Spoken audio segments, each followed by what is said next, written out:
This story is generally used to say that God doesn't like homosexuals. This is the story that highlights that. Okay, so it's not just sin. It's not just because sodomy is even technically like oral sex. The meaning of that word comes from Sodom and Gomorrah. Right. Right. So That's why I said it includes a lot of things people think is deviant sex. there had to be an explanation for what the story said happened to two cities of people, right? Right. There had to be a reason to tell that story. Most likely. To tell this story, it requires all of those people to really have been killed in those circumstances. And the historical evidence shows us that something like that happened. Like, those two cities really did exist. Do we know where Sodom and Gomorrah was? Are you kidding? I know a guy who will pull that information up so fast and put it on the screen. Young Jamie? Like, is there speculation as to what part? His sidekick is awake now. You're going to see the best part of him when Carl wakes up. Carl's awake now. He's a 3:30 waker. Right. As we all would be if we were in charge of our schedules. Yeah, probably. What do they think that it... Like, is there real speculation as to where it was? Mm-hmm. Where do they think it was? It's not speculation. A lot of these places just changed names. Like, they used to be called this, and then they later were called something else. But like Iraq used to be Sumer. Right. Yeah. Like, these are literal places that you can find on the real map. That was a part of that biblical rabbit hole I was telling you about. It's just seeing my only concern is, how do these ancient Islamic, Judea, how do you say that, those three that exist, that all religion is built on, Judeo-Christian, Islamic, that whole belief system of how that operates, right? So you see they have question marks here, right? Only because they know that there were cities there.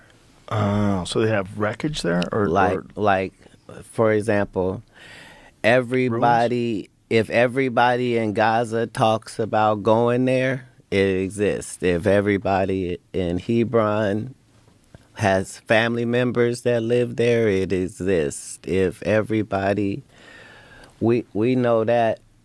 So they think that was right near the Dead Sea. Wow. Well, they didn't think it any differently than they thought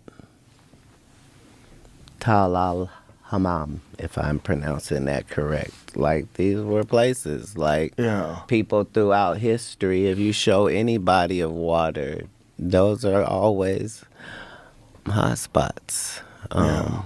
Water is its own commodity and currency at all points, and that was the Dead Sea. But that's everywhere. Was the Dead Sea always the Dead Sea? I think so. Because, goddamn, there's so much interesting stuff that came from that part of the world. That's where they found the Dead Sea But a lot Scrolls. of the stuff that was supposed to be unbelievable was all based on something real. Like, right, how long was it the Dead Sea? Long before they knew what high salt content was. Right. Or they might have called it high salt content sea. But what they were trying to say is The lowest point on the planet. stuff's not growing here. Okay? Don't come here as a fishing spot. Right? But it's a good spot to gather salt, which at that point in time was as valuable as anything. Shalom. First off, I want to give all praises to Yahweh, Ba'ashem, Yahweh Shai, Ba'ashem Rakakadash. I want to give double honors to the elders and apostles of Great Millstone to rule well and teach well. And salutations to all the Akians preaching his truth and our honesty and sincerity across 4 corners of the earth. Shalom. All right, I'm just doing a quick video here speaking on Sodom and Gomorrah. As you see in the video, you had Joe Rogan and Cat Williams speaking on Sodom and Gomorrah, which, you know, for the most part, you know, they were speaking, you know, facts, you know, other than the aspect of it was more than just Sodom and Gomorrah. They had 3 other, you know, it's 5 cities in total, but basically, you know, they are right. You know, Cat Williams, you know, hit the point on the head. You know that Sodom and Gomorrah was a real place, but it's not inhabited. You know, today, all right, that place really was destroyed, all right, off the fact that they was committing wickedness, you know, sexual immorality. You know, which why today, you know, it's called, you know, what an ancient word for, you know, lewd acts was sodomy. All right. But nonetheless, I just want to go to a few scriptures. All right. So this is Isaiah chapter 13, verse 19.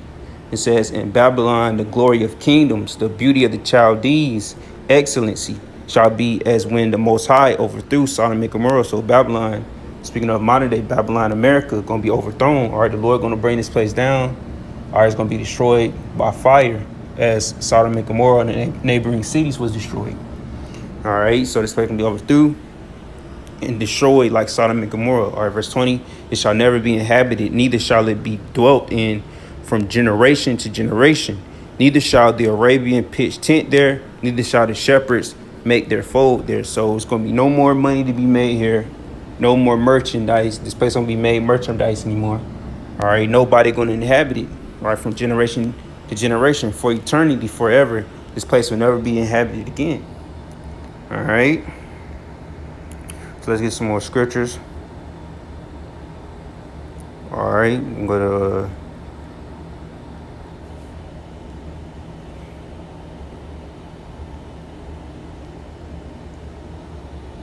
all right, so the Jeremiah chapter 49. All right.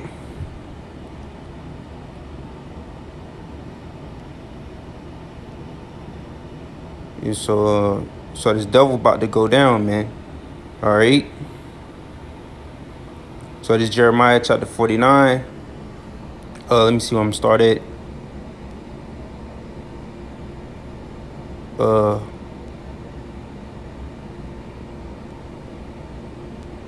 Man, this whole chapter good, but I'm gonna start at verse 13. It says, or Jeremiah chapter 49, verse 13.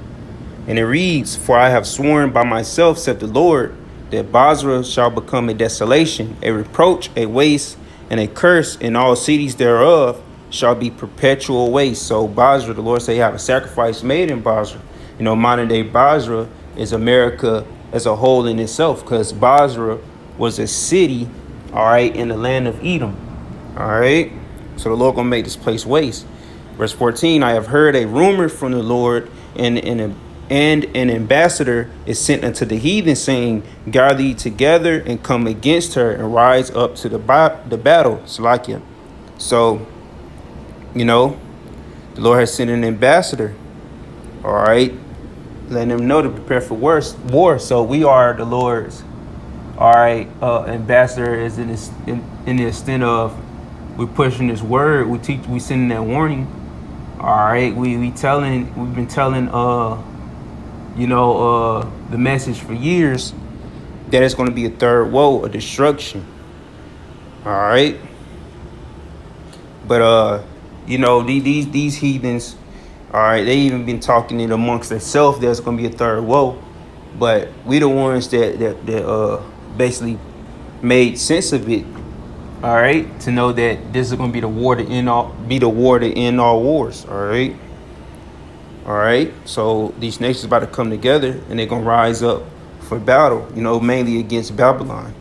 All right. In the land of Israel. All right. Verse 15, for lo, I will make thee small among the heathen and despised among men. So E is being made small among the heathen. Like the heathens, you know, hate E, man. All right. They can't stand E. All right. So E is being made small, all right, among the heathens. All right, verse 16. Thy terribleness have deceived thee in the pride of thine heart, O thou that dwellest in the cleft of the rock. See, even more specifying that they're talking about E. All right, because they dwelt in the cleft of the rocks, where you had Mount Seir. All right. You know, they dwelled in the cleft of the rocks. All right. That holdest the height of the hill. Though thou shouldest make thy nest as high as the eagle, I will bring thee down from hence, said the Lord. So the Lord gonna bring them down. All right. So they setting themselves on high, trying to exalt themselves over the Most High. So the Lord gonna bring them down. All right. Verse 17. Also, Edom shall be a desolation. Every one that goeth by it shall be astonished, and shall hiss at all the plagues thereof. So this place gonna be destroyed, man. All right, it's gonna be a great collapse first before the missiles hit. So, hey, man, this place gonna be made low. The Lord really gonna take the pride from this place, all right, before He send that final KO knockout. All right, so the main verse I want to get, all right, verse 18, it says, "As the overthrow of Sodom and Gomorrah and the neighbor cities thereof, saith the Lord, no man shall abide there, neither shall a son of man dwell in it." So neither a man or the Lord gonna dwell there. Okay, no, he had Lot there, you know, but hey, he got saved out of it. All right. But Sodom and Gomorrah gonna be destroyed, and the elect gonna be saved out of it. The elect not gonna feel them missiles. Just like how Lot didn't feel the destruction of Sodom and Gomorrah. All right, so you know this place gonna be destroyed, man. All right, it's gonna be a great overthrow. All right, nobody gonna ever abide here. Or basically, hey, we ain't gonna have to worry about coming back through reincarnation and being born back here in captivity. No, this is it. All right. I might just go straight to the point in Revelation. Let me see. Yeah, I'm gonna get straight to the point in Revelation. All right. So the Revelation chapter 11. All right. Let's see. I'm just gonna get verse 8 and close it out. So this Revelation chapter 11 verse 8. It says, "And their dead bodies shall lie in the street of the great city, which spiritually is called Sodom and Egypt, where also our Lord was crucified." You know, the Lord wasn't crucified in Sodom or Egypt, but, you know, in a way, the Lord was spiritually crucified. Basically, in a way of, you know, this place, you know, the scripture in Job, they covered the faces of the judges thereof. They didn't teach the Lord. All right, so in a way, he was crucified, you know, by us being in bondage. All right, you know, the Lord had to put the spirit on us, come across spiritual men to receive this truth. All right, but these people, bodies, are going to be laying in the street. All right, speaking of America, it said that great city, which is America, Babylon the Great. All right, you know, in this place is spiritually called Sodom and Gomorrah because it have them lewd, wicked acts as Sodom and Gomorrah, and it's also as a place of bondage like it was in the land of Egypt. It wasn't called Egypt back then. It was the land of Mizraim. All right, the Mizraimites, you know, which are, you know, the Ethiopians, you know, heathens, you know, Hamites, basically.